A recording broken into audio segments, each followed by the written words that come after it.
Eh, Buenas tardes.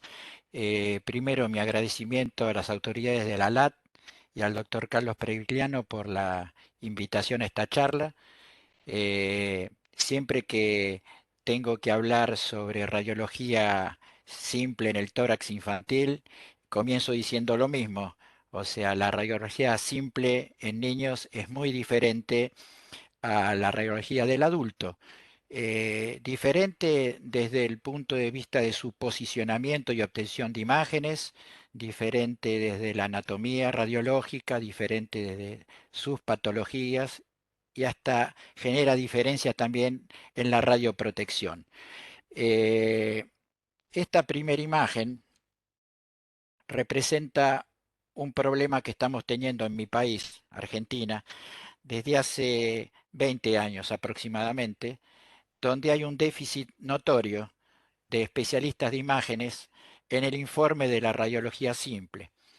Esto pasa un poco porque la nueva generación de imagenólogos opta por otros métodos de imágenes, un poco embelesados por las imágenes que nos sorprenden a todos, eh, reconstrucciones de tomografía, angioresonancia, imágenes Doppler color y, y es bienvenido todos los adelantos tecnológicos. Lo que pasa es que uno se pone contento como jefe de servicio cuando uno de nuestros residentes o médico de planta escribe una carilla en un informe de una resonancia, en un informe espectacular, pero cuando después se le coloca una radiografía simple con un mínimo neumotórax o con un infiltrado alveolio intersticial tenue, tiene dificultad para hacer el diagnóstico y eso no tiene que pasar. Tenemos que tratar de seducir de vuelta de que en esta mesa la doctora no esté sola, en esta mesa de informes haya residentes, haya médicos que la acompañen y bueno, es un poco un desafío para los próximos años. Eh, la radiografía simple es un excelente método cuando hay sospecha de patología pulmonar o torácica. Es el primer, debe ser el primer método a solicitar y ocupa el primer lugar en la mayoría de los algoritmos. Y en este país, el mío, un dato que no es menor, es que en cualquier rincón del país, por más que sea una sala de auxilio, por más que sea un centro de atención primaria eh, humilde, siempre vamos a encontrar una mesa radiográfica y quizás hay que hacer 200 o 300 kilómetros para poder obtener una tomografía. Por eso la importancia, sobre todo en los radiólogos del interior, del manejo, los que hacen pediatría y los que hacen adultos también, del manejo de la radiografía simple. En esta torta de porcentaje representa el rojo la cantidad en mi hospital, el Hospital de Niños Ricardo Gutiérrez, la cantidad de radiografías simples que se sacan por mes. Estamos por encima del 50%, ocupando la radiografía del tórax y la radiografía ósea, la mayor solicitud de las mismas. En celeste, bueno, el ultrasonido, y en verde tenemos los estudios tomográficos de resonancia y de medicina nuclear. Acá hay algunas diferencias que tenemos que conocer entre el tórax infantil y el del adulto, ¿no? Las cortillas tienen mayor componente cartilaginoso. Ustedes recuerdan los cartílagos externales que van a articular de alguna manera con los arcos costales anteriores y tienen una disposición horizontal. La forma torácica es más redonda que elipsoidea. Los núcleos de osificación hay que tenerlos presentes, el esternón por las falsas imágenes, la tráquea. Sabemos que es una tráquea corta, pero es más flexible y a veces desplazada hacia la derecha en la expiración. Un mediastino habitualmente en el primer año de vida ensanchado por la glándula tímica y un área cardíaca que a veces impresiona en límites máximos, pero también cuando veamos el índice cardiotorácico vamos a saber que está dentro de la normalidad en los primeros meses de vida. La trama broncovascular y los cilios tienen menor visibilidad en el tórax infantil que en el tórax del adulto. Esos son elementos para tener en cuenta. Acá vemos las distintas formas. Está la forma del recién nacido, muchas veces llamada pantalla de lámpara. Luego, en los primeros años de vida, lo que hay un predominio del diámetro transverso torácico para que después de la adolescencia en la etapa de crecimiento y desarrollo, va adoptando un mayor diámetro cefalocaudal que transverso. Tenemos que hablar un poquito de los aspectos técnicos porque ustedes, como clínicos y como radiólogos y radiólogos en formación, cuando un técnico le trae una radiografía, ustedes tienen que saber si esa radiografía es óptima o no. Ahora vamos a ver algunos criterios para eso, pero recordar, cuando hablábamos del posicionamiento, que en los recién nacidos y lactantes nosotros realizamos la radiografía de tórax preferentemente acostados y en proyección antero-posterior. Acá no nos importa que disproyecte un poco el tamaño cardíaco, si la seguridad del chico, que en los primeros años de vida va a estar con miedo, entonces de alguna manera está mirando al familiar, a los que lo sostienen, al técnico, y aparte evitamos algún tipo de traumatismo, no lo podemos poner en decúbito ventral. Ocasionalmente realizamos la proyección lateral, después vamos a ver en qué casos, y es conveniente en los primeros meses y sobre todo en el recién nacido incluir en la radiografía de tórax los 2/3 superiores del abdomen para la valoración de todo lo que tiene que ver con dispositivos médicos, ¿no? Catéteres, vías. eh, el técnico tiene que estar muy entrenado para hacer el disparo en el momento de máxima inspiración. Por eso está entrenado para ver cómo se insufla esa base del tórax, cómo infla el abdomen, y ese es el momento donde el técnico va a realizar el disparo. Estamos hablando de chicos en etapa no cooperativa, por supuesto. Vamos a tener cuidados de temperatura, de todas las vías cuando se hagan estudios en salas de cuidados intensivos, todo lo que tiene que ver artefactos, todo lo que tiene que ver con cabello, adorno, agujero de incubadora, todo eso se va a tener en cuenta. El técnico habitualmente está entrenado para eso. ¿Cómo saber si la radiografía es óptima? Tenemos que tener estos criterios. El encuadre, tenemos que ver todo el tórax, los factores técnicos que tienen que ver en la combinación del kilovoltaje, miliamperaje y tiempo, lo que llamamos penetración, los tiempos respiratorios, que la placa esté correctamente inspirada, el centrado que no esté rotado y la angulación que sea la correcta. Con todo esto nosotros vamos a decir que estamos con una radiografía óptima y ahí la vamos a poder hacer un diagnóstico seguramente de certeza. Esto es correcto, un encuadre correcto porque estoy viendo los vértices, los senos costofrénicos, todo lo que quiero ver, las estructuras del tórax están dentro de la película. En este caso es un encuadre incorrecto.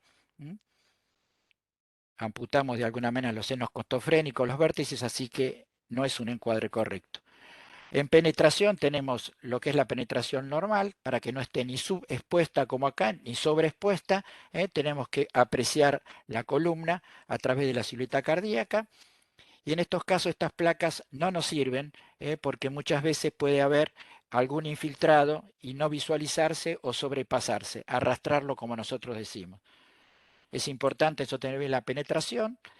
Los tiempos respiratorios, recordamos, ustedes ya más o menos saben que siempre una placa bien inspirada tenemos que tener el diafragma por debajo del noveno arco costal posterior, y entre el sexto y séptimo arco costal anterior tienen que cortar el diafragma de alguna manera. Aquí tenemos una placa en expiración donde tenemos 1, 2, 3, 4 arcos costales anteriores. Está expirada, esta es una placa bien inspirada. Muchas veces esta radiografía o este par radiográfico comparativo entre inspiración y expiración lo utilizamos cuando hay sospecha de cuerpo extraño, como en este caso, que es una placa inspirada, normal, y en la placa expirada vemos el atrapamiento de pulmón izquierdo, seguramente por un cuerpo extraño en el grupo bronquial, en el árbol bronquial. A veces los atrapamientos, como en este caso, donde vemos asimetría de transparencia y de volumen, fíjense el pulmón izquierdo con mayor volumen y aumento de la radiotransparencia, indican que también está pasando algo. Esto en los cuerpos extraños.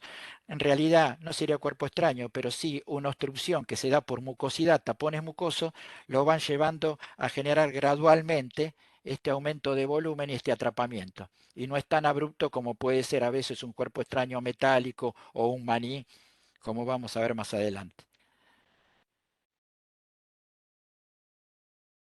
Bueno, el centrado, recordar nada más la equidistancia de los extremos internos de las clavículas con los procesos espinosos, ver siempre esta equidistancia. y sabemos que cuando hay un extremo que se acerca al proceso, el que está adelantado es el lado del acercamiento. En este caso adelanta el hemitórax izquierdo, en este caso adelanta el hemitórax derecho. Por último, la dirección del rayo. Cuando nosotros queremos ver una radiografía de tórax, el haz de rayo tiene que estar centrado en este nivel. Si ponemos una ubicación o un foco bajo, la disposición de los arcos costales anteriores, que es oblicua descendente, se van a horizontalizar y los arcos posteriores a veces se van a invertir.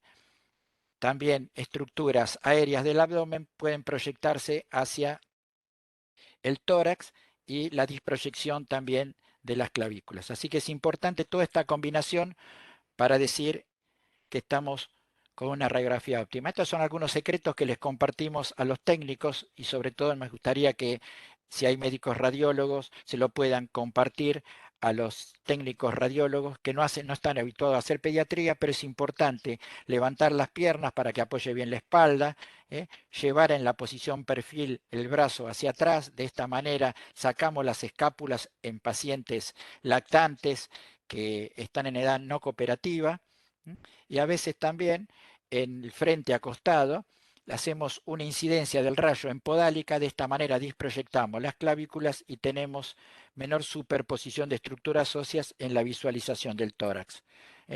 Esto es una imagen de tórax en sala, cómo intervienen siempre con las medidas de radioprotección los familiares, la sujeción. A diferencia del adulto, cuando hacemos un tórax, nosotros por más que hacemos colimación, estamos haciendo protección gonadal también por la radiación dispersa. Se complica un poco la visualización de las imágenes cuando lo hacemos en cunas, en salas de terapia intensiva. Los técnicos entrenados van a poner el chasis por debajo del colchón, teniendo siempre cuidado, no solo con la temperatura, en el caso de estar incubadora, sino con todos estos dispositivos. Siempre tenemos que tener en cuenta eh, la seguridad de la radiación cuando tomamos imágenes. Ustedes recuerdan lo más bajo que sea razonablemente posible. Todos hemos tomado alguna vez una mariposa con las manos y la tomamos con delicadeza. Eso es lo que pedimos a los que sugieren los estudios. Nosotros nos peleamos mucho con los otorrinos, laringólogos, porque les gusta ver las imágenes de los senos paranasales en tomografía y a veces sabemos que una sinusopatía a veces ni necesita una radiografía y se puede hacer tranquilamente un diagnóstico con la sintomatología. Entonces tenemos que tratar de pensar que vamos a irradiar a un chico, que los chicos son más radiosensibles que los adultos por dos motivos principalmente: porque tienen mayor cantidad de células inmaduras que son radiosensibles y porque tienen mayor expectativa de vida. No es lo mismo irradiar a un chico de 10 años con dos tomografías o tres tomografías computadas que puede llegar a desarrollar alguna patología oncológica a los 10 o 20 años, que irradiar a una persona que tiene 75 años que no lo va a sufrir. Entonces siempre con cuidado al indicar cómo seguir estudiando a un chico y recordar siempre esa relación famosa de que una tomografía computada con contraste a veces equivale a 400 radiografías de tórax.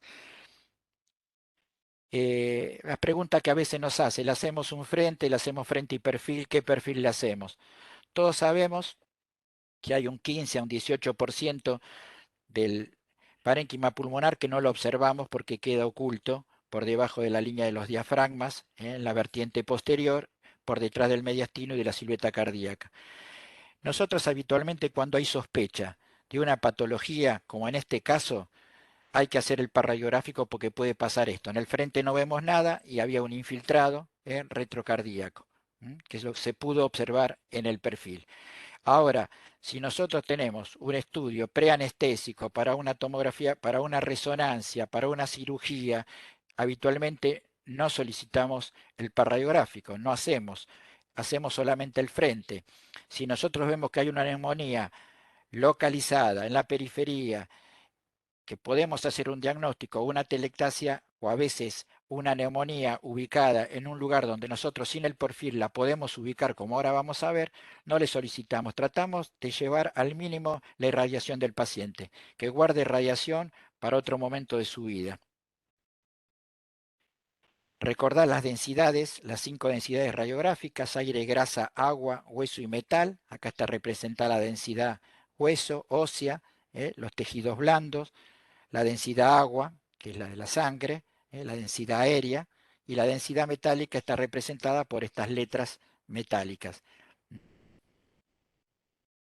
Tiene que haber una sistemática de lectura. Cuando nos llega, tiene que haber una lectura ordenada, nos tenemos que dedicar y tener tiempo para ver.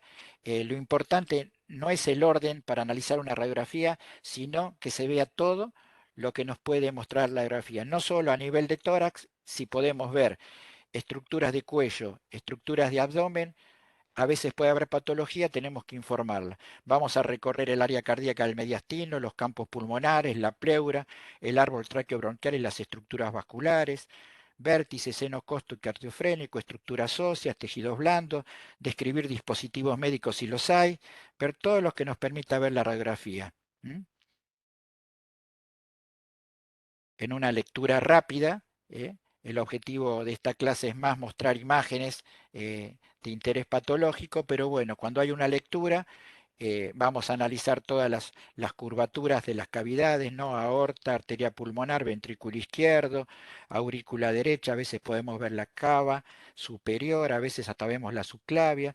Analizamos los campos pulmonares, en yo habitualmente los divido en 3 tercios. Analizo el tercio interno, el tercio en medio y el tercio externo, donde el árbol broncovascular va disminuyendo hacia la periferia. Vamos a analizar siempre los senos costofrénicos, los cardiofrénicos, la región del manto siempre para no obviar ningún neumotórax, los vértices, los tejidos blandos, las estructuras óseas, el abdomen, el cuello, todo lo que se pueda ver. En el perfil lo mismo, miren qué lindo medio de contraste que es el aire, tráquea, y esófago. Si hubiera una patología, una anomalía vascular o una adenopatía que separe tráquea y esófago, la podríamos ver la separación de esta distancia, que tiene que ser mínima. O sea que también vamos a observar cómo el aire diseca un poco, pero sin llegar hasta el seno costofrénico anterior. Podemos ver las estructuras vertebrales y así vamos haciendo todo un análisis ordenado de la radiografía. Del índice cardiotorácico en pediatría, lo que tienen que saber, que no tiene que asustar si ese índice da un 60%, sobre todo en el primer año de vida. Donde más se ve ese 60% o hasta 65% es en los primeros 3 meses de vida. ¿Cómo sacamos el índice? Seguramente ustedes lo saben, tomando la mayor distancia desde la línea medio vertebral hacia el punto más saliente de la aurícula derecha, que esta es la línea A, de la línea medio vertebral al punto más saliente del ventrículo izquierdo, la línea B. Bueno, y eso después se suma y se proyecta y se divide por el diámetro transverso del tórax, que tiene que estar por encima de los diafragmas. Habitualmente en adultos sabemos que es 0,5. Acá tenemos una cardiomegalia. Si tuviéramos que hacer, seguramente da 0,7 o un poco más. Hay que tener cuidado con los falsos positivos y con los falsos negativos. Los falsos positivos, estamos informando algo que no lo hay. Es muy preocupante para el familiar o para el paciente si entiende, es una pérdida de tiempo para el médico, son gastos, estudios innecesarios, a veces se someten hasta una anestesia. Por ejemplo, esta imagen del timo con el signo de la escotadura, a veces puede ser mal interpretada como una masa de otro tipo o una cardiomegalia, cuando hay un signo muy característico que después vamos a ver. La trenza, en este caso a veces trenza de cabello, puede ser mal interpretada como infiltrado, fibrosis o algo secuelar. Tener cuidado con los núcleos del esternón, sobre todo esta placa, bueno, es invalorable porque está rotada, pero muchas veces se proyectan esos núcleos sobre un arco costal y se interpreta como un callo óseo.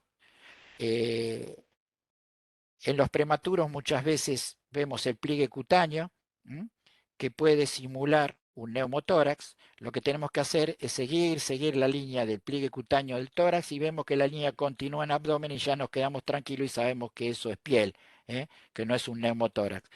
Los pezones, también las áreas de los pezones, cuando son bilaterales no traen mucho problema. El problema es cuando vemos en forma unilateral y en el otro lado no. Muchas veces se interpreta como un nódulo pulmonar solitario y lo someten a una tomografía computada. Lo que nosotros sugerimos en este caso es que simplemente se lo lleve a un golpe de radioscopía, colocando una letra metálica sobre el pezón o pintando el pezón con bario.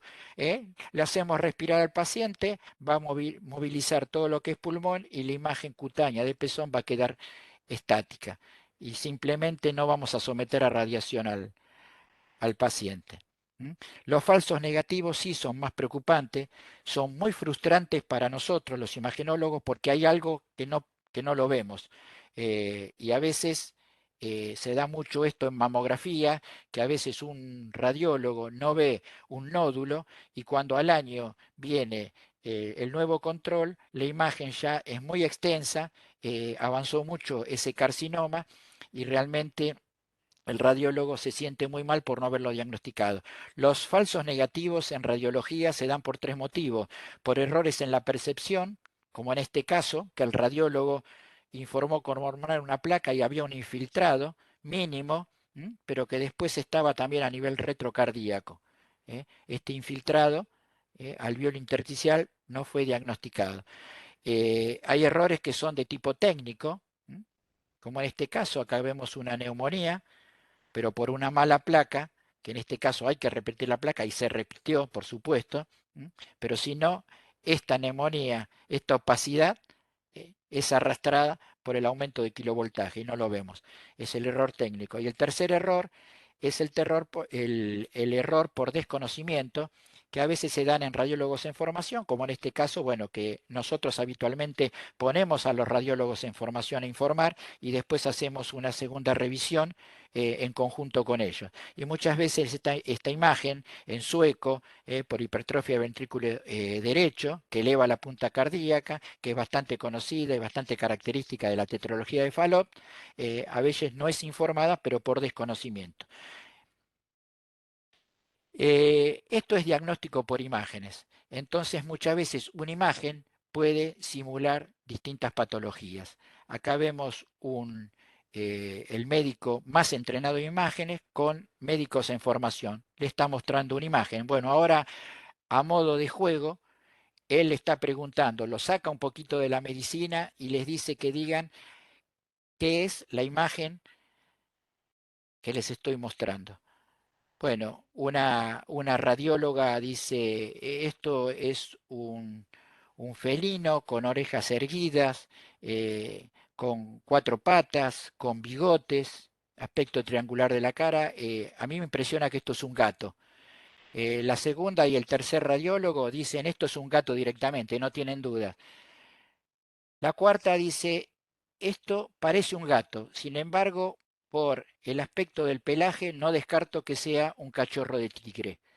Entonces fíjense cómo esto es un gato, pero siempre puede haber alguien que duda. Eso hay que tenerlo en cuenta siempre, porque a veces la palabra calificada, como pasó en este caso, que se presenta un paciente con esta imagen, con una opacidad en base pulmonar derecha, con algunas imágenes aéreas, quien les habla y gente con bastante experiencia en radiología pensábamos que estábamos ante una malformación adenomatoidea quística. Sin embargo, hubo residentes, otros médicos que discutieron la imagen. Alguno habló de amartoma pulmonar, secuestro pulmonar, si no podía ser una neumopatía complicada con algún neumatocele, bronquiectasias congénitas, todas podían ser. ¿eh?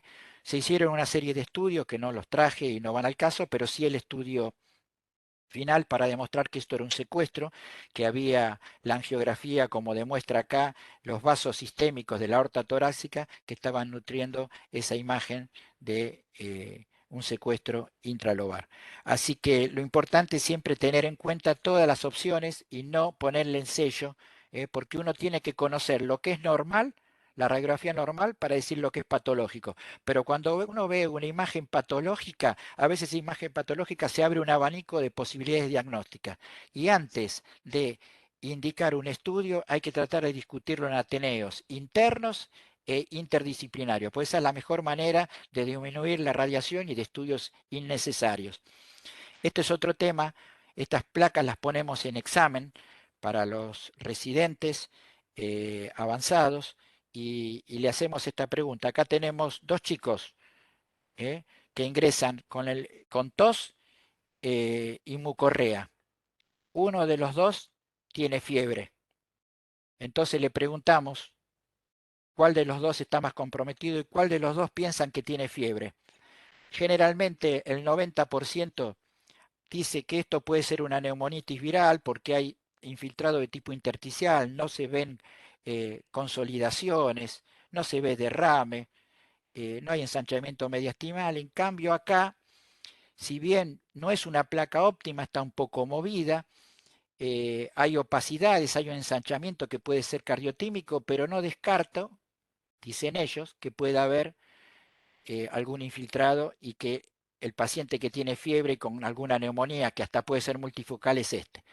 Nosotros le decimos, está muy bien la descripción, pero ustedes evitaron y obviaron de ver dos cosas. Nosotros lo que queríamos que nos digan es que aquí falta la cabeza humeral por un proceso osteomielítico o de otra índole, que puede ser tumoral o quirúrgico, y no describieron la falta de la cabeza humeral como bien se ve a la derecha. Y aquí la hipoplasia de las clavículas en una disostosis cleidocraneal.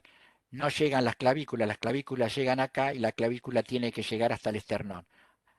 Así que de alguna manera las ponemos, esto nosotros le llamamos eclipses, se eclipsan en la sintomatología y enfocan todo hacia el pulmón. Y está bien, pero después de ver todo esto, siempre hay que recorrer porque puede pasar esto. Vamos a ver, estos números son fáciles de ver. Este número es más difícil de ver, pero ustedes están viendo que aquí está el número 29. Pero hay más dificultad para ver este número que este. Con las imágenes pasa lo mismo. Un radiólogo entrenado en radiología pediátrica, estas imágenes son muy simples eh, para ver, para diagnosticar. Nosotros acá estamos viendo una condensación, un infiltrado alveolo intersticial, condensante, esto es una neumopatía. Acá tenemos una neumonía.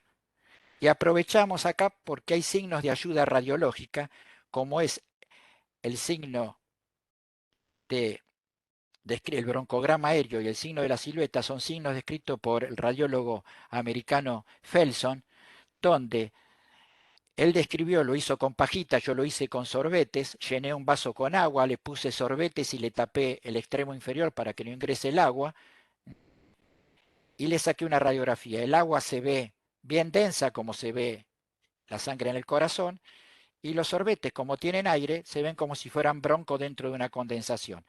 Esta es una neumopatía, aquí pueden ver el broncograma aéreo adentro. Siempre que vean broncograma, ustedes saben que hay un proceso parenquimatoso. No existe el broncograma aéreo en el corazón, no existe en los tejidos blandos, no existe en el mediastino porque ahí no hay bronquios, no están circunscritos por una patología. Entonces, si bien es característico de la neumonía, hay atelectasias por compresión que pueden dar broncograma aéreo, hay infartos pulmonares que pueden dar broncograma aéreo, edemas pulmonares con broncograma aéreo, tumores broncopulmonares con broncograma aéreo, pero bueno, la representación está acá. Y en esta imagen romántica, ustedes fíjense cómo fusionan los cuerpos. El signo de la silueta habla que dos imágenes con la misma densidad, cuando toman contacto, se fusionan y pierden los contornos, la visualización de los contornos. Los cuerpos están fusionados, en cambio el área del beso, como no están en contacto, no hay silueta. Esto que está aquí hace silueta, está borrando parte de la aurícula. Entonces yo sé que esta neumopatía representa o se ubica topográficamente en el lóbulo medio. Esta neumopatía no hace silueta. Yo no necesito el perfil con esta placa, yo ya digo, yo ya sé que esa neumopatía es de segmento o de lóbulo posterior, base posterior, basal y posterior, entonces no le hago perfil. Las infecciones son una gran preocupación para los pediatras y nos piden y nos exigen de que podamos acercar el diagnóstico. A veces el papel de la imagen es para confirmar y descartar la neumonía, la radiografía simple. Sugiere el agente infeccioso en acercar a que puede ser un proceso bacteriano o o viral. Nosotros no le podemos decir si esto es un adenovirus, un estreptococo, un estáfilo, pero podemos excluir otras patologías, lo vamos a utilizar como respuesta terapéutica, lo vamos a hacer seguimiento, complicaciones, radiografía, siempre tiene mucha importancia en las neumonías. Recordar en este corte histológico lo que son los alveolos, los lobulillos, el intersticio, los tabiques, y sabemos que cuando hay una patología bacteriana, los infiltrados habitualmente van a estar dentro de los alveolos, y cuando haya una patología viral, generalmente, no siempre, van a afectar más el intersticio. La neumonía bacteriana, bueno, aquí lo van a leer, la etiología más frecuente, se van a caracterizar por una consolidación. Me gusta más el término consolidación que condensación, pero bueno, vamos a ver los exudados de inflamatorio y fibrina, la consolidación, a veces se acompañan de derrame, a veces puede haber complicaciones. Hay que diferenciar, en este caso, si yo tengo que informar esta radiografía, estoy hablando de un infiltrado alveolo intersticial. No estoy hablando de condensación o de consolidación, como en este caso, que ya está la neumopatía consolidada. Aquí todavía hay elementos, como decimos nosotros, algodonosos de densidad, y también con compromiso intersticial. Así que hablamos de infiltrado alveolar o alveolo intersticial. Acá está la expresión tomográfica, histológica y radiológica. Miren qué bien que se ve el broncograma aéreo dentro de este proceso neumónico. Miren que viene el árbol en la tomografía. Y miren lo que decía antes, ¿no? Cómo están generalmente algunos tabiques respetados, pero los detritos y el proceso inflamatorio y purulento dentro de los alveolos. ¿eh? La neumonía redonda es característica de pediatría, eso no quiere decir que no se vea en adultos, se presenta como una imagen numular, así redondeada, bien densa, y tiene una explicación. Habitualmente la maduración del pulmón termina en el tercer o cuarto año de vida, y, y ustedes se acuerdan de los poros de Combe, que eran orificios que comunicaban los alveolos, los canales de Lambert, que lo hacían desde los bronquiolos terminales hacia los alveolos, y los canales de Martin, que eran trayectos comunicantes entre bronquiolos terminales. Bueno, a veces todos estos canales de comunicación están obstruidos o todavía inmaduros y no tuvieron su apertura. Entonces toda la mucosidad que entra por un lado o el proceso inflamatorio queda circunscrito y después no puede salir, y por el área donde entró es donde se hizo un tapón mucoso o infeccioso que funciona como si fuera un tapón y queda encapsulado.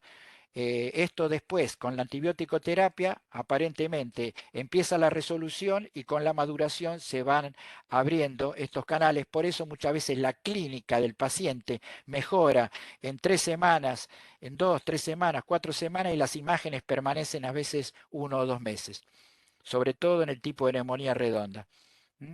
Las infecciones neumónicas tienen complicaciones, los neumatoceles, derrame pleural, abscesos pulmonar.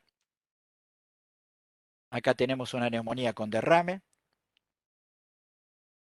Estas son posiciones que realmente, si tenemos la posibilidad de hacer una ecografía, nosotros hacemos la ecografía para buscar pequeños derrames, pero a veces hay lugares donde no tienen un ecógrafo a mano, y realmente esta es una posición que ayuda mucho con el rayo horizontal para ver el nivel de líquido. Ustedes recuerden, y en pediatría también, para poder ver nosotros por ecografía con 10, 15 centímetros cúbicos ya lo vemos por ecografía, y a veces necesitamos 80 centímetros cúbicos para poder verlo por radiografía.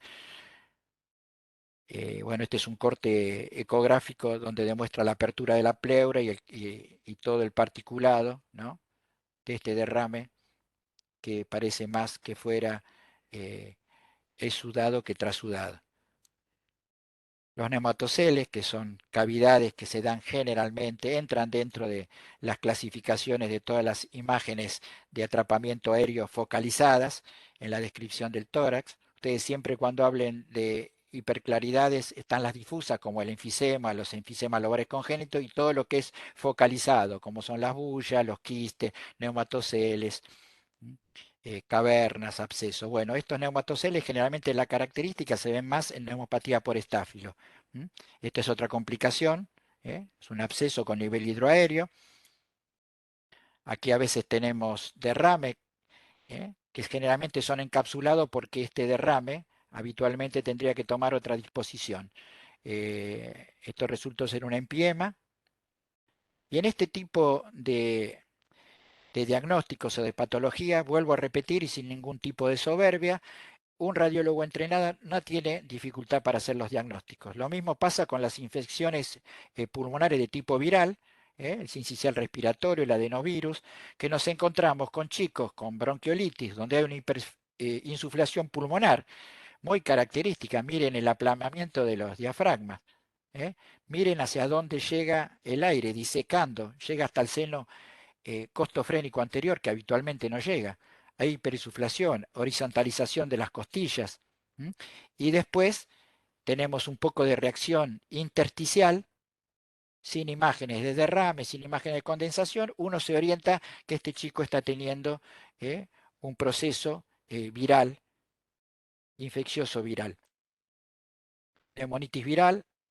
Acá tenemos, a veces la neumonitis viral se acompaña más de atelectasias segmentarias o atelectasias gruesas que de reacciones pleurales. Esa es otra de las características.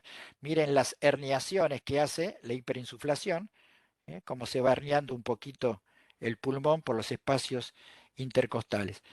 Bueno, son todos signos característicos que nos hacen orientar hacia una patología u otra. Hoy estábamos hablando con el doctor Previgliano, que el año pasado estuvo en una jornada donde se hablaron 3 horas seguidas de intersticio pulmonar, de intersticiopatía. La llegada, el advenimiento de la tomografía computada de alta resolución hizo rever muchas clasificaciones de grandes maestros en la radiología y orientar más el diagnóstico en las distintas patologías que afectan al intersticio. Eh, Así que bueno, eso va a ser motivo de otra charla seguramente, pero siempre tener en cuenta la expresión tomográfica, la expresión, miren los alvéolos libres de infiltrado y con el engrosamiento de todo lo que es el intersticio. Y todo este aspecto reticulado, reticulado de red, ¿no? Está bien en forma reticulada, que esto se genera en un montón de clasificaciones. Que las clasificaciones que ustedes pueden ver, hay una muy característica del doctor Fleischer, del adulto son totalmente diferentes al intersticio, a pesar de que son humanos. La clasificación de los intersticios, de los patrones pediátricos son muy diferentes a las clasificaciones del adulto. Intersticiopatía, bueno, para mencionar alguna, para mostrar la tuberculosis, con distribución apicocaudal, hay infiltración del intersticio, hay infiltración de tipo nodular, intersticio nodular. ¿eh?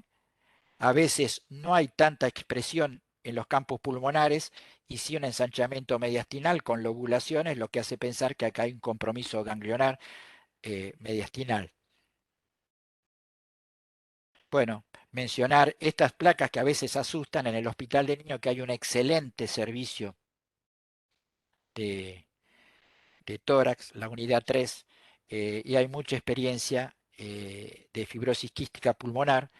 Nosotros ver esta imagen es muy característica y habitualmente se produce un infiltrado en parches, con imágenes de atelectasia, con algunos neumatoceles, con enfisemas localizados, a veces ganglios, fibrosis, retracciones de hilio, de tráquea, bueno, distintas imágenes conjuntas. ¿eh?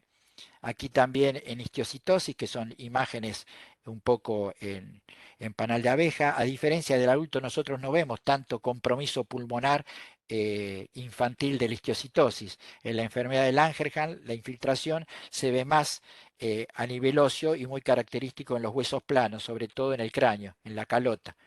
No vemos tanto compromiso, habitualmente un 15% de la histiocitosis, entre un 10 y un 15% solo hace manifestaciones pulmonares. Las atelectasias, busqué una para mostrarle, sobre todo la del lóbulo superior, donde vemos esta opacidad que no tiene broncograma, que eleva y retrae la cisura menor pulmonar. También es de fácil diagnóstico.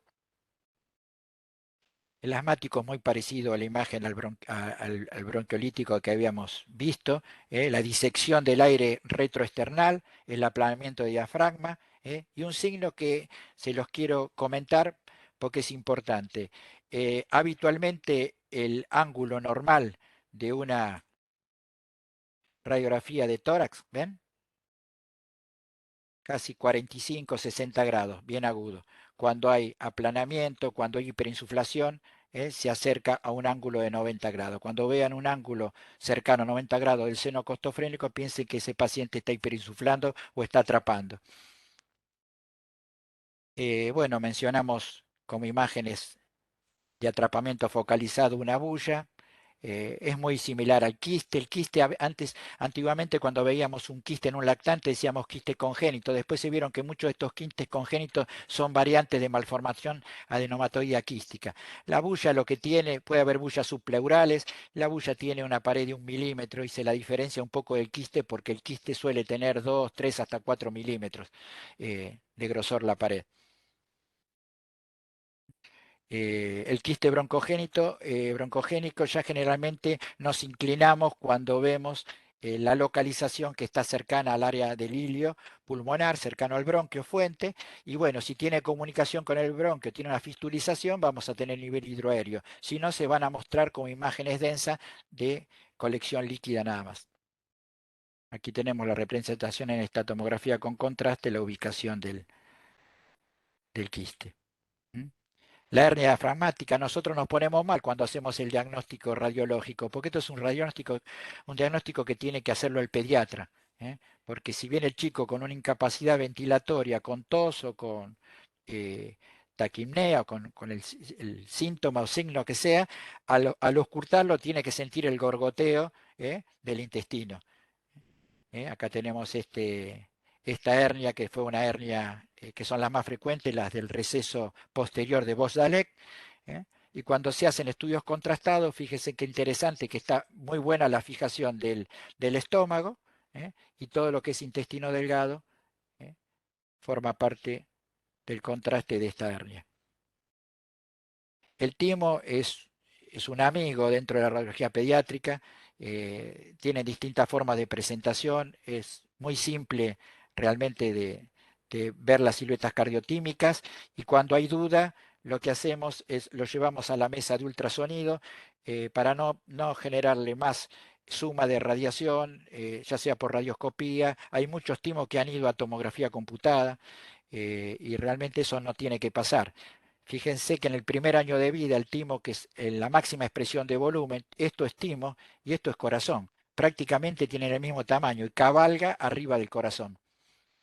Tiene el signo característico de la vela de barco, tiene el signo de la ola, eso se da porque el timo es una glándula blanda y hace protrusión con los cartílagos condroesternales, condrocostales, y van quedando las muescas. Así que cuando vemos esta muesca sabemos que por más que haya un descenso, hasta acá está llegando el timo.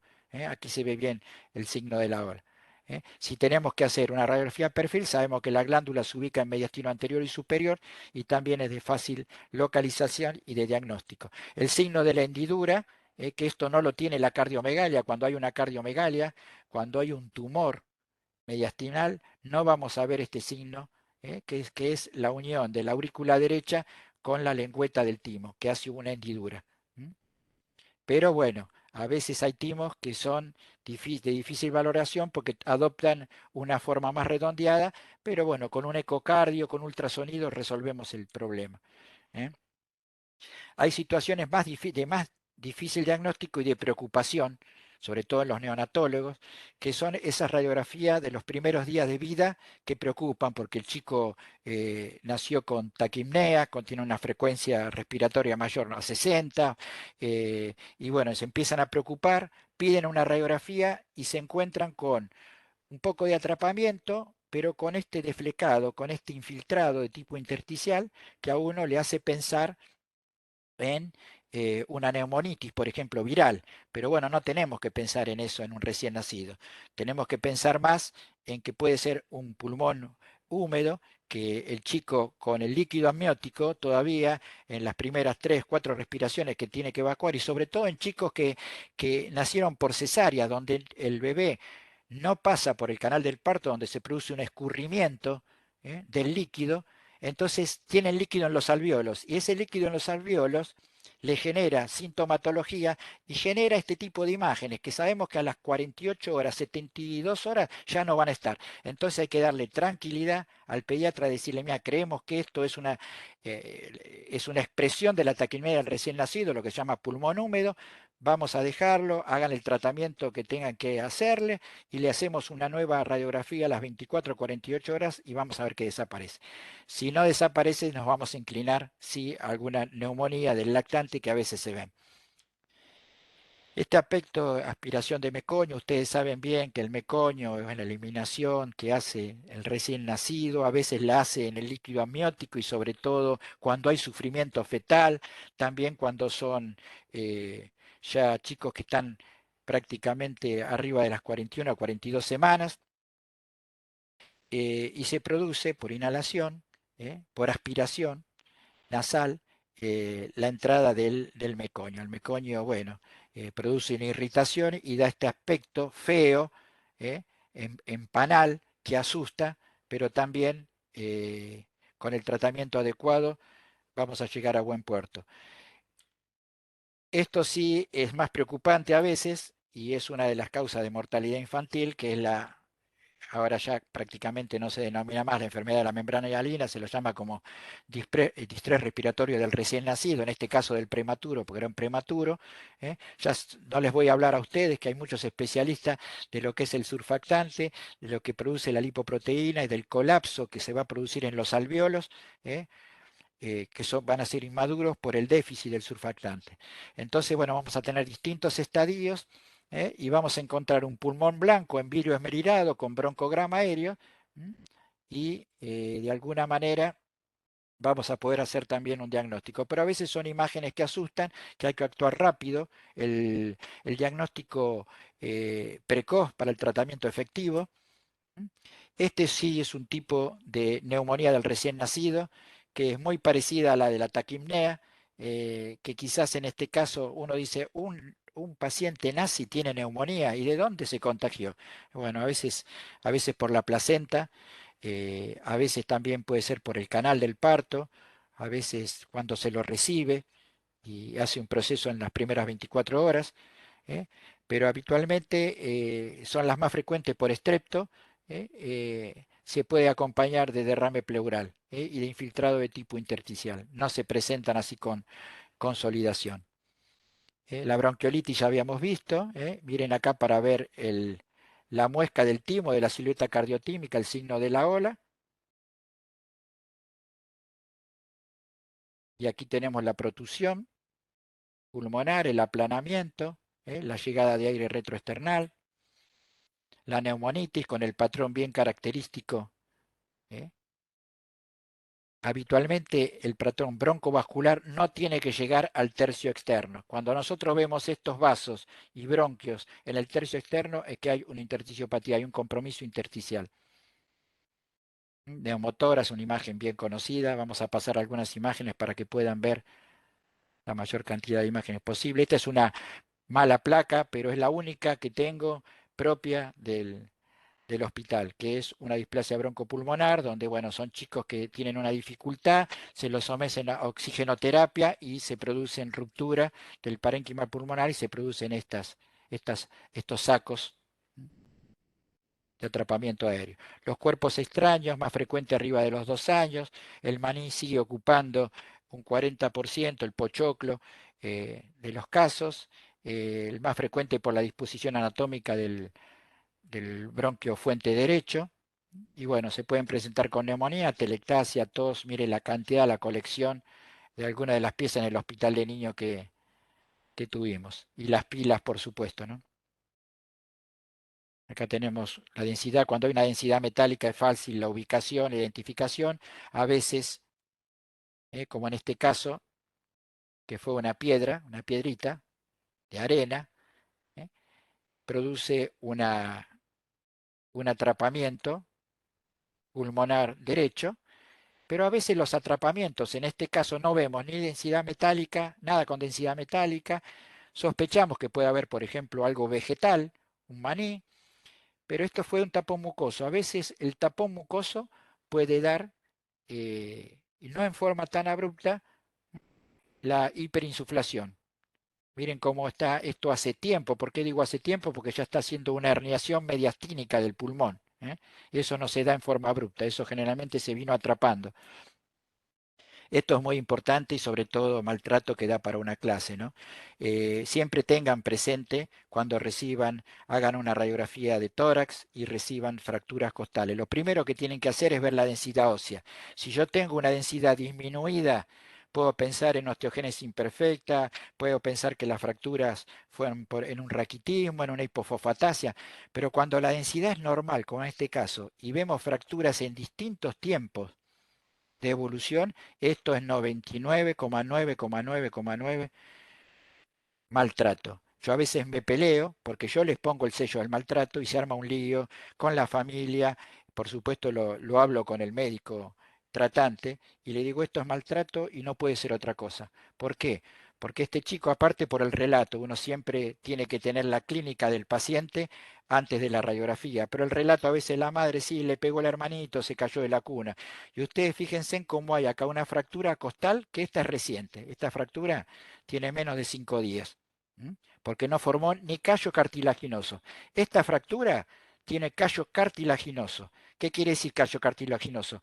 Que está formando callo, pero puedo ver la fractura. Esto se da entre los 10 y 20 días. Y cuando pasamos los 20 días, tenemos el callo óseo consolidado, donde ya no puedo ver la fractura. Entonces este chico lo vienen maltratando, castigando, pegando desde hace más de un mes. Entonces con esto yo ya hago el diagnóstico. Esto si lo pongo en un examen, mismo si lo veo yo, digo neumonía o neumopatía, derrame, despegamiento. Bueno, esto fue hemotórax con hematomas pulmonares por presencia de maltrato, ¿no? Y aquí están las fracturas. A veces las fracturas aquí no se ven bien, nosotros hacemos parrilla costal, ponemos horizontal la placa y muchas veces se ven las fracturas. Aquí se ve una fractura, otra fractura y esta podría ser una tercera. Así que eso para tener en cuenta siempre. La simetría de transparencia también es importante, puede ser posicional, como en este caso, cuando uno separa, ven cómo está separando el lado izquierdo, el lado derecho, el que apoya bien es el izquierdo, por eso el izquierdo tiene buena claridad o mejor radiolucidez que el derecho. La enfermedad de Poland, ustedes saben, la falta o la hipoplasia o agenesia del pectoral, también de asimetría de transparencia. Les muestro otras, el cuerpo extraño habíamos visto, aquí tenemos una chinche, ¿eh? Cómo atrapa el lado izquierdo. Enfisema lobar congénito, que es diferente al síndrome de Sawyer-James o McLeod, que este síndrome generalmente se produce, es lo que se conoce como pulmón radiolúcido unilateral, pero es consecuencia de bronquiolitis a repetición. Esto es, también lleva mucho tiempo, miren la herniación que tiene el pulmón, acá no hay herniación, este paciente nació con este enfisema lobar. Miren el vestido de arlequín, denso, blanco, negro, denso, radiolúcido. Esto pueden ser muchas patologías. Hay que jugar con el mediastino. Si el mediastino está retraído, como en este caso, donde no veo ni el mediastino ni el área cardíaca, acá hay un proceso atelectásico masivo o una neumonía atelectasia. Cuando vemos que está desplazado, que la opacidad desplaza al corazón, pensamos que puede ser un derrame. ¿eh? Aquí tenemos después la evolución. Agenesias pulmonares también. Se puede dar el hemitórax radiopaco. El blastoma pleuropulmonar, que es un tumor infrecuente, pero hemos visto, por lo menos yo he visto 10 a lo largo de 30 años. Generalmente se da entre los 5 años y 10 años y se puede presentar de esta manera. La ayuda ecográfica, bueno, no vamos a entrar en imágenes, pero bueno, nos permite ver que esto es un derrame pleural tabicado, esto era una masa tumoral, ¿eh? Apoyando el traductor acá que nos permiten las ventanas tanto del esternón como del intercostal y podemos ver si hay líquido, si el líquido es purulento o por lo menos que tenga detritus, si hay una neumopatía, una telectasia. Esto da para otra charla de ecografía torácica, pero nos ayuda mucho. Recordar el signo de la embarazada, que es otro signo de ayuda diagnóstica. Cuando ustedes vean esta opacidad saliente desde la pared torácica, si lo que predomina es la longitud, ¿m? Pensamos que es una lesión pleural, como este empiema pleural. ¿Eh? Cuando hace el signo de la embarazada, bien saliente, y el predominio es transverso más que cefalocaudal, pensamos es la expresión extrapleural. Generalmente esto es algún radomiosarcoma, no recuerdo lo que fue, lo tenía y se los quería mostrar también porque es otro signo de ayuda diagnóstica. Mostrar dos tumores que se ven en pediatría con bastante frecuencia, el linfoma. Este es un neuroblastoma. Acá aprovecho para dar otro eh, signo de ayuda. Cuando vean una masa que sobrepasa o que llega hasta el vértice, ¿eh? Está entrando, eso es mediastino posterior. Generalmente llega hasta el vértice. Se llama signo cérvico torácico. ¿Eh? En los linfomas, generalmente, si son de mediastino medio, mediastino, que son los más frecuentes, no sobrepasa y no llega hasta la zona, ¿eh? del vértice pulmonar. La suelta de globos blancos y la suelta de globos transparentes. La suelta de globos blancos, metástasis pulmonares, más frecuente en pediatría son los el tumor de Wilms, seguido por el osteosarcoma y después el carcinoma eh, de tiroides. Estos son globos blancos, pero a veces los globos transparentes hablan de formaciones en suelta de globo transparente, que no son más que panalizaciones en pacientes fibroquísticos, a veces también el neumatocele en patologías y neumonías multifocales se suelen ver. Áreas difíciles de ver que tenemos que tener presente, esto no se ve en el frente, por eso ahí recurrimos al perfil. Puede haber patología en la lengüeta posterior, el pulmón. En este caso tenemos una neumonía redonda oculta, miren dónde está, con el frente solo no la veíamos. Acá tenemos un pequeño infiltrado, el lóbulo de la língula que está haciendo silueta y nos hace pensar en el perfil que hay una telectasia, que acá está lo que se llama lóbulo medio izquierdo o lóbulo de la língula. A veces hay patología asociada, que es de difícil valoración. Acá tenemos retracción. Entonces hay que ser descriptivo. Uno no puede hacer diagnóstico por esto, pero dice, bueno, acá hay una patología de retracción, hay una imagen de obtusamiento pleural, una opacidad heterogénea, y bueno, vamos sumando las retracciones y vamos acercando diagnóstico. ¿Eh? A nivel retrocardíaco, miren el nivel, que bueno, acá está la expresión tomográfica de un absceso. Acá tenemos otra imagen retrocardíaca de infiltrado. Acá está la expresión tomográfica. Son imágenes difíciles de ver. Muchas veces uno piensa que esto es aire normal o un fenómeno de match, un fenómeno visual, y realmente lo que hay es un neumomediastino. Así que es muy difícil, nunca se ve el aire así disecando y levantando el corazón. La malformación adenomatoidea quística tiene distintas formas de presentación. Esto fue una adenomatoidea quística con imagen densa. Acá se ve. Y esta es una presentación como una imagen radiolúcida. Evolución tórpida del proceso neumónico. Esto fue hace poco, en abril.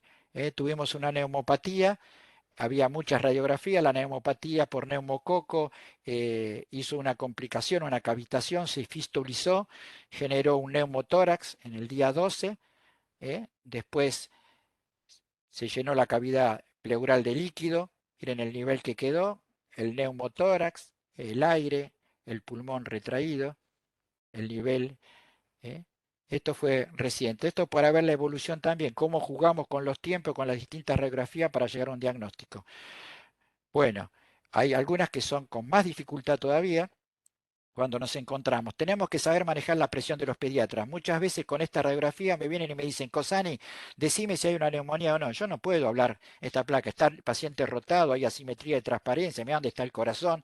Entonces hay que decir, no, pero no quiero repetir. Bueno, esta placa es para repetir. Entonces hay que, de alguna manera, llegar a un acuerdo con el pediatra y no cometer errores diagnósticos. Bueno, ahora estamos en las últimas imágenes.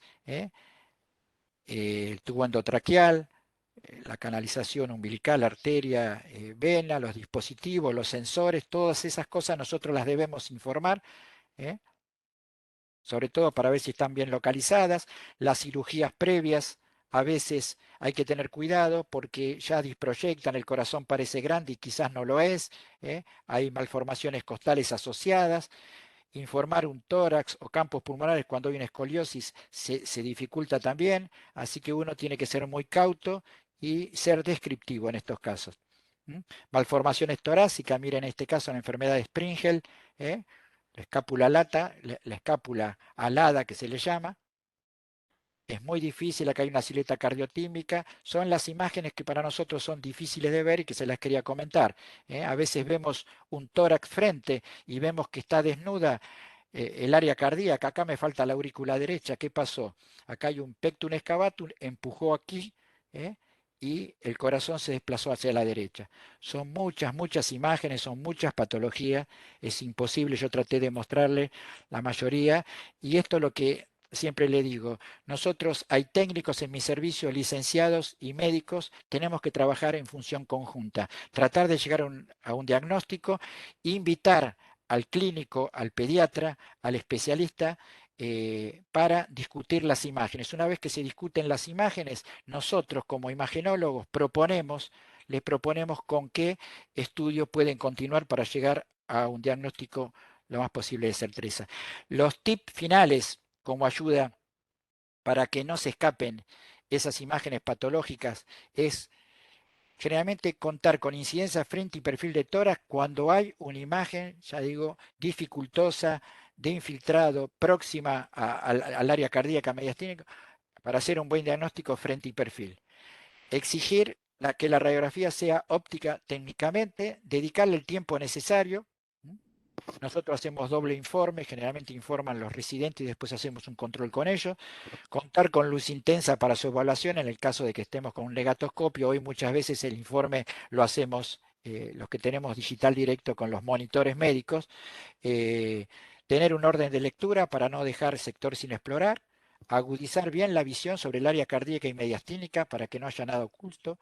Conocer la anatomía radiológica y la patología torácica infantil, solicitar de ser necesario otras incidencias radiológicas u otros métodos para arribar a un diagnóstico de certeza. Bueno, esto fue todo, fue un gusto y espero que haya sido de utilidad en este campo tan extenso como es la radiología de tórax. Tanto en chicos como en adultos, de cada patología que le mostré, se puede dar una charla tranquilamente de 2 o 3 horas. El tórax sigue siendo para mí la radiografía más difícil de ver. Siempre digo, si en un examen tengo que elegir, me van a poner una radiografía difícil de una lesión ósea o de una lesión pulmonar, elijo la radiografía difícil ósea, porque tiene una serie de características que me van a hacer acercar el diagnóstico más fácilmente que la del pulmón, que hay tantos componentes dentro de su pulmón y tantas patologías asociadas que se pueden dar que a veces se nos hace imposible a pesar de tener 35 años en la especialidad. Muchas gracias.